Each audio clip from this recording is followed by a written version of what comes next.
As a professional psychologist, this is a question that comes up for me. Dr. Paul, is something wrong with my kid? Maybe they need special help.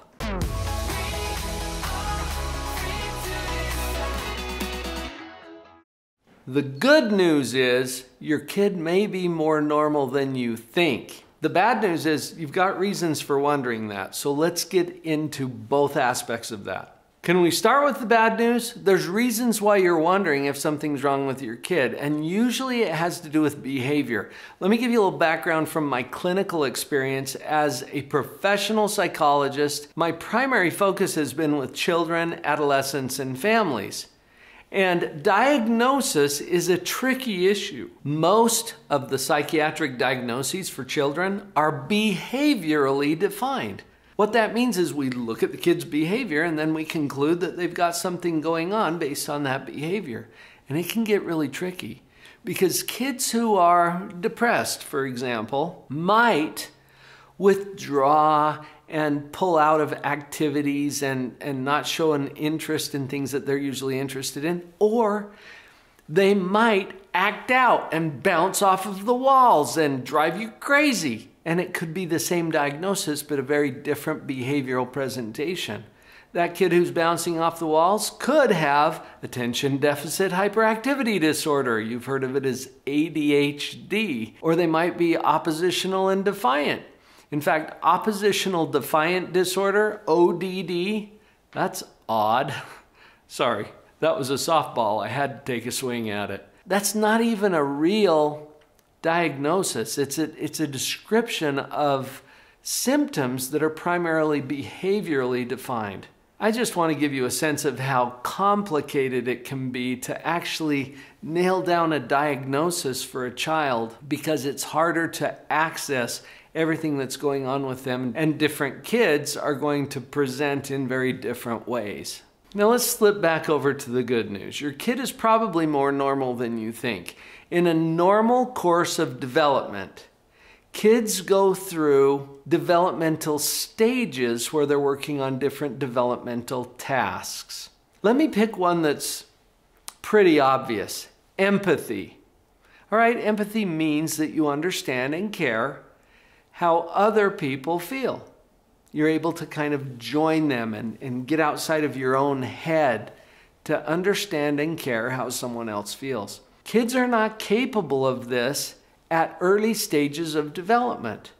They tend to be much more self-focused, much more egocentric, where they're thinking mostly about themselves. And quite frankly, don't care that much how other people feel. They're not even thinking at that level. As kids go through a normal course of development, they'll pass from that stage into the next stage where they become more cooperative. They start to understand that there are people outside of themselves, that other people have different ideas than they have. These are skills that are required as kids move through their development. So that means it's really important to understand what's a normal course of development for my kid. It's so interesting to me when I have parents reach out and they describe the behavior of their child and I think, that sounds really typical of a 2-year-old. And then I ask them, so how old is your child? And they say, 2. Oh, big surprise, right? There's a reason why we have developmental norms and standards. It's because most kids go through this. But as parents, we don't always have that information. We're just rolling with whatever it is we already know in our own personal experience. And if this is your first kid, how do you know what's developmentally normal and appropriate? So that creates some frustration for us sometimes as parents. Back to the good news, your kid's probably more normal than you think. In a normal course of development, kids are not only going through their normal developmental stages, they're also going through mental and moral reasoning stages of development. I've developed a model for this that is so essential for us as parents to understand and to work with our kids. In this model, we put control up against maturity. Control meaning control over your own life, maturity meaning how grown up you are. And at this point, it's not so much about age, it's about stage. Let me tell you what I mean by that. Stages are characterized by certain characteristics, okay? And a kid at any age could be at any of these stages. Stage 1, for example, we've broken in this model down into 3 stages. Oh, and by the way, if you want a copy of this, I'll put the URL up on the screen right here, drpauljenkins.com/stages.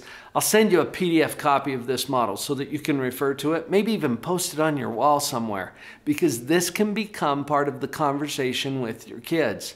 Back to the stages. Stage 1 is the least mature, and it's all about being selfish and self-centered, kind of like the 2-year-old, and it's typical for kids of that age to be in stage 1.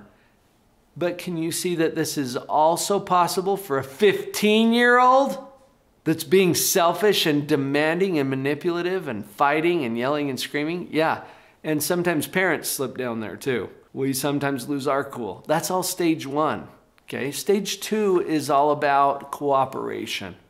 You're going to go along, you don't want any trouble. And so you're working with people and you're negotiating. At stage 3, that's when you're truly taking responsibility. And you care about things like empathy or service or compassion. That's characteristic of a higher level of development, stage 3. Why is this important? It's important for 2 reasons. First of all, for the kid, for the child, they need to understand and learn that their level of control or freedom is dependent on their level of maturity, the way we've defined it. For parents, it's doubly important. First of all, parents need to be mature enough to be in control of their own life over here on stage 3, because they're the ones who get to come in here on the top part and take up as much control as they need to for their kids who are not mature enough to take enough control over their own life. That's why it's doubly important for parents. Is this resonating with you as a parent? And it must be, because here you are, you're still here. And what are you doing? Have you subscribed yet? If you haven't, please click that button. I promise I will bring you new videos on a weekly basis to help you with your job as a parent. Hit the subscribe button. For most kids, getting a handle on this control and maturity dynamic is going to take care of most of the behaviors that are hitting your radar and having you wonder, hey, is there something wrong with my kid? Probably they've just slipped into a lower stage of development, and there are things that we can do as parents based on their stage that will help to move them through that. Having said that, occasionally there are deeper, more emotionally rooted issues that are going to require a little more specialized intervention. In the first part of my career, I spent about 13 years in traditional psychotherapy. And this is when I learned much of what I've been sharing with you here today about those 3 stages. And I know that there are times when the help of a competent professional is going to make a big difference. Here's what I would suggest to you. Learn the model. Learn to correctly identify stage 1, stage 2, stage 3, and what you need to do as a parent. If you need some help with that, we've got coaching programs and support available to you.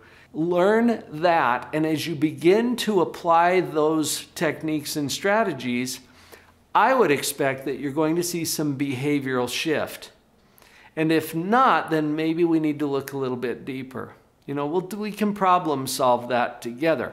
Let's try some of these proven techniques first and see what the effect is before we jump into something more intensive. Another thing that I would encourage you to look for as we really sincerely ask the question is there something wrong with my kid? Are there some kind of special interventions that we need to take care of? Look for any sudden or drastic changes that are just atypical for what you would normally expect for your kid.